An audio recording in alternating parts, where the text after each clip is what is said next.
বিসমিল্লাহির রহমানির রহিম।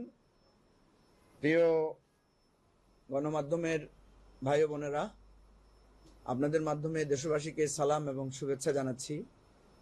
আপনারা জানেন যে দেশের একটা বিশেষ পরিস্থিতিতে আমরা খুব জরুরি ভিত্তিতে আপনাদেরকে আহ্বান করেছিলাম। আজকে ছুটির দিন, তারপর আপনারা এই বর্ষা বাদলের দিনে কষ্ট করে আপনারা এসেছেন, সেজন্য আপনাদের সবাইকে আন্তরিক ধন্যবাদ এবং শুভেচ্ছা জানাচ্ছি। গতকাল রাতটা আমাদের জন্য বিকেল থেকেই একটু উদ্বেগের মধ্য দিয়ে গিয়েছে। আপনারা জানেন যে গত বেশ কিছুদিন থেকে, বিশেষ করে ঈদের পর থেকেই রাজনৈতিক পরিস্থিতিটা একটু একটু করে ঘোলাটে হতে থাকে এবং তারই প্রেক্ষিতে বেশ কয়েকদিন যাবৎ পরপর কিছু ঘটনা ঘটেছে এবং গতকাল আমরা একটা কথা ছড়িয়ে পড়ে যে প্রধান উপদেষ্টা তিনি আর শপথে থাকতে চান না, তিনি তার পদ থেকে ইস্তফা দিতে চান, এরকম একটা খবর ছড়িয়ে পড়ে। আমরা নানা তথ্য বিশ্লেষণ করে জানার চেষ্টা করি বিষয়টা কি। পরে এনসিপির আহ্বায়ক নাহিদ ইসলামের সূত্রে আমরা জানলাম যে প্রধান উপদেষ্টা বিভিন্ন কারণে উনি মনে করছেন যে তিনি যেভাবে রাষ্ট্র পরিচালনা করতে চাচ্ছেন, নানা কারণে তিনি সেটা পারছেন না, যার কারণে তিনি আর শপথে থাকতে চান না। তো এর মধ্য দিয়ে নানা রকমের আলাপ আলোচনা, উদ্বেগ, উৎকণ্ঠা এবং জটিলতা এবং রাজনৈতিক অঙ্গনে নানা ধরনের আলোচনা হয়েছে। আমরা অনেক রাজনৈতিক দলগুলো সারা রাত বিভিন্ন বিষয়ে আলোচনা করেছি, পর্যালোচনা করেছি। সার্বিক বিষয়ে আমাদের দলের পক্ষ থেকে আমাদের অবস্থান এবং বক্তব্য তুলে ধরার জন্য আমাদের আজকের এই সংবাদ সম্মেলন। যে কথাটা বলছিলাম যে গত কয়েক মাস থেকে আমরা কয়েকটি বিষয় লক্ষ্য করেছি। আপনারা দেখেছেন যে বিভিন্ন কলেজ এবং বিশ্ববিদ্যালয় এবং বিভিন্ন শ্রেণী পেশার মানুষেরা তাদের বিভিন্ন দাবি দাওয়া নিয়ে আন্দোলন করেছেন। সর্বশেষ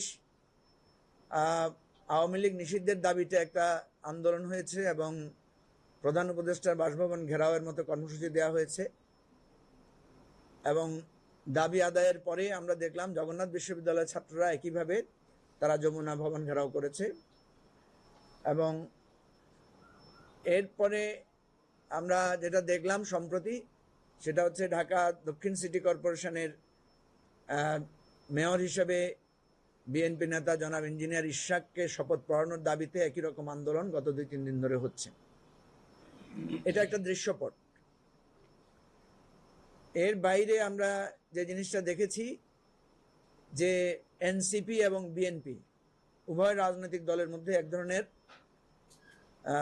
টানাপোড়েন, নানা ধরনের কাঁদা ছোড়াছড়ি, বাকযুদ্ধ এবং এর প্রেক্ষাপটে তিনজন করে মোট 6 জন উপদেষ্টার পদত্যাগ দাবি করা হয়েছে। নির্বাচন কমিশন ঘেরাও হয়েছে এবং আরও আমরা দেখলাম যে 2 জন ছাত্র উপদেষ্টার পাশাপাশি জাতীয় নিরাপত্তা উপদেষ্টার পদত্যাগের ব্যাপারেও বিএনপি দাবি তুলেছে। এর আগে আমরা দেখেছি আওয়ামী লীগের নিষিদ্ধের আন্দোলনের পরপরই আমরা দেখলাম যে এনসিপির সাথে জামাত এবং ছাত্র শিবিরের এক ধরনের বাকযুদ্ধ এবং সম্পর্কের অবনতি ঘটেছে। বিভিন্ন রকমের আলাপ আলোচনা এবং উপদেষ্টা মাহফুজ আলমের বিভিন্ন বক্তব্য নিয়ে পরিস্থিতিটা এমন হয়েছে যে আমরা দেখলাম যে বিএনপি এবং এনসিপি একেবারে মুখোমুখি অবস্থায় দাঁড়িয়ে গেছে এবং এটাকে কেন্দ্র করে সরকারের সাথেও এক ধরনের সম্পর্কের অবনতি তৈরি হয়েছে। সম্প্রতি আরেকটি জিনিস যেটা বাংলাদেশের সাবেক স্বৈরাচারের মদতপুষ্ট রাষ্ট্রপতি আব্দুল হামিদের বিদেশ যাওয়া নিয়ে একটা টানাপোড়েন তৈরি হয়েছে এবং লাস্ট আমরা যেটা দেখলাম যে বাংলাদেশ সেনাবাহিনীর প্রধান জেনারেল ওয়াকারুজ্জামানের একটা অফিসার্স অ্যাড্রেসে তিনি সেখানে যে বক্তব্য রেখেছেন, সেই বক্তব্যগুলো সোশ্যাল মিডিয়া এবং কয়েকটি পত্রিকার মাধ্যমে আমাদের এখানে কিছু বক্তব্য এসেছে। যে বক্তব্যগুলোর সাথে সরকার